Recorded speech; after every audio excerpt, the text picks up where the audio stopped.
Ayon sa mga trusted source, kasalukuyang nakikipag-usap ang LA Clippers sa ilang koponan tungkol sa posibleng pag-trade kay Leonard. At ang unang koponang nabanggit ay ang dati niyang koponan na kanyang pinangunahan sa isang kampyonato, ang Toronto Raptors. Ngayon naman, ayon kay Christian Clark ng The Athletic, pinag-uusapan din umano ng Dallas Mavericks ang isang trade package na kinabibilangan ni PJ Washington, Klay Thompson at ilang draft picks kapalit ni Leonard. Ang taong responsable sa pagdadala kay Kawhi Leonard sa Toronto noong 2018 ay siya na ngayong namumuno sa Mavericks.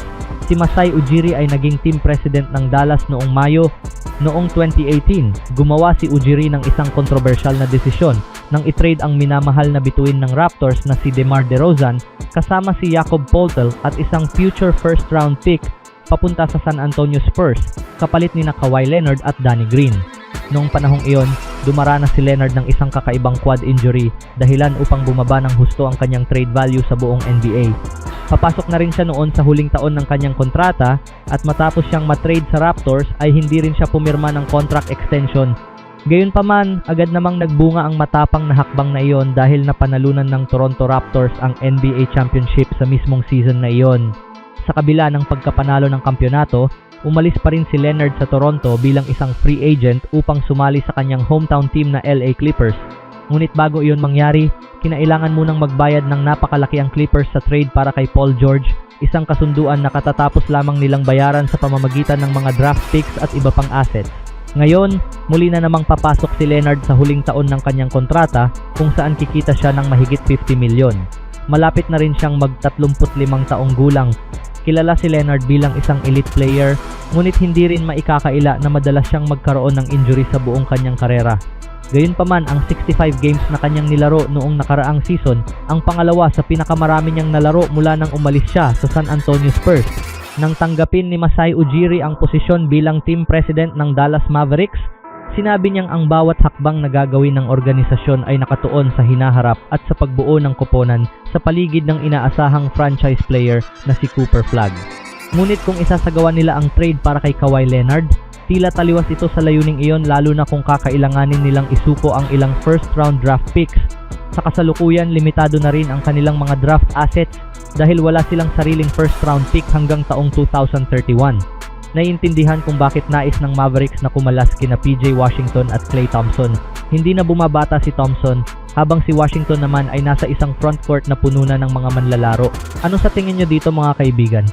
Samantala, may bagong ulat sa Warriors. Open na idagdag sina Colin Sexton, Jack Landell at Anthony Simons sa roster. Paano nila mapapalakas ang Warriors kung isa sa kanila ang makuha ng team? Isa sa mga pinakamainit na usapin ngayong NBA off-season ay ang iniuugnay na interes ng Golden State Warriors kina Jack Landale, Colin Sexton at Anthony Simons. Bagamat wala pang opisyal na kasunduan, malinaw na patuloy na naghahanap ang Warriors ng mga manlalarong makakatulong upang mapalakas ang kanilang tsansa na muling makipaglaban para sa kampeonato habang nasa mataas na antas pa rin ang laro ni Stephen Curry. Ang pinakamalaking layunin ng Warriors ay mabawasan ang pressure kay Curry sa opensa. Sa nakaraang season, maraming pagkakataon na halos lahat ng depensa ng kalaban ay nakatutok lamang sa kanilang superstar. Kaya naman mahalagang makahanap ng mga bagong manlalarong kayang gumawa ng puntos, magbigay ng depensa at magdagdag ng lalim sa rotation. Isa sa mga pangalan na lumulutang ay si Colin Sexton. Kilala siya bilang isang agresibong scorer na hindi natatakot umatake sa basket.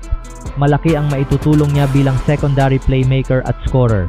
Kapag nagpapahinga si Stephen Curry, may kakayahan si Sexton na pamunuan ang second unit at panatilihing mataas ang produksyon ng opensa.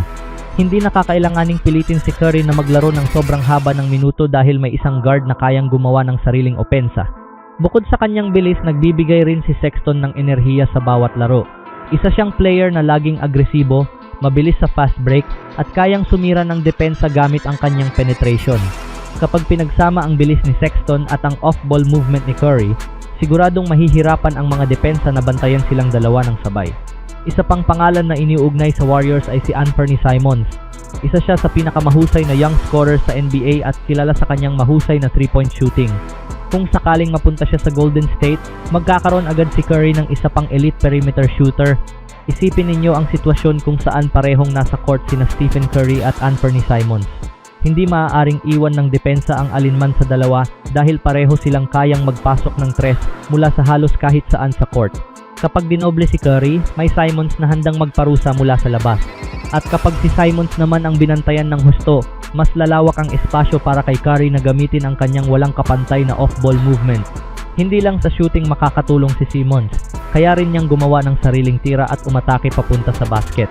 Ibig sabihin magkakaroon ng Warriors ng isa pang player na kayang gumawa ng puntos kahit sa mahihirap na sitwasyon, isang bagay na minsan nilang kinulang noong nakaraang season.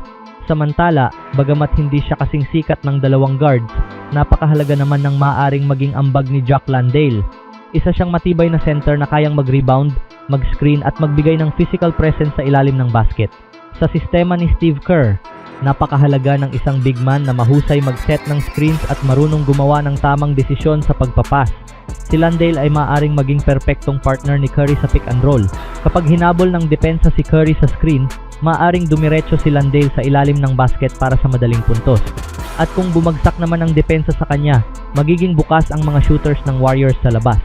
Malaking tulong din si Landale sa rebounding, isa sa mga aspeto na matagal nang gustong pagbutihin ng Golden State.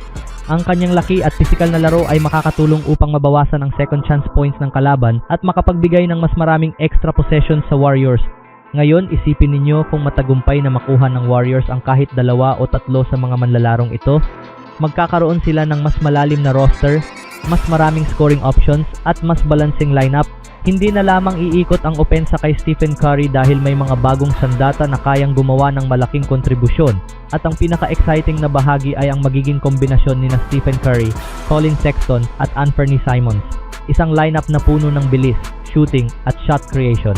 Habang abala ang depensa kay Curry, maaaring umatake si Sexton sa gitna gamit ang kanyang explosiveness, habang si Simons naman ay naghihintay sa perimeter para sa isang open 3. Sa bawat possession, mapipilitan ang depensa na pumili kung sino ang kanilang pipigilan at kahit sino ang iwan nila, may kakayahan pa ring umiskor. Kapag idinagdag pa ang matitibay na screens at rebounding ni Jock Landale, magiging mas epektibo ang ball movement ng Warriors. Mas maraming open shots ang malilikha, mas magiging mabilis ang kanilang transition offense, at mas magiging balanse ang kanilang laro sa magkabilang dulo ng court. Sa kabuuan, kung magtatagumpay ang interes ng Golden State Warriors kina Jock Landale, Colin Sexton at Anthony Simons, hindi lamang sila magdadagdag ng talento kundi magdadagdag din ng lalim, enerhiya at bagong dimensyon sa kanilang sistema. At sa pamumuno pa rin ni Stephen Curry, maaring muling maging isa ang Warriors sa mga pinakadelikadong koponan sa Western Conference at seryosong contender para sa isa pang NBA championship. Sino sa tingin nyo dapat ang nababagay sa Warriors, mga kaibigan?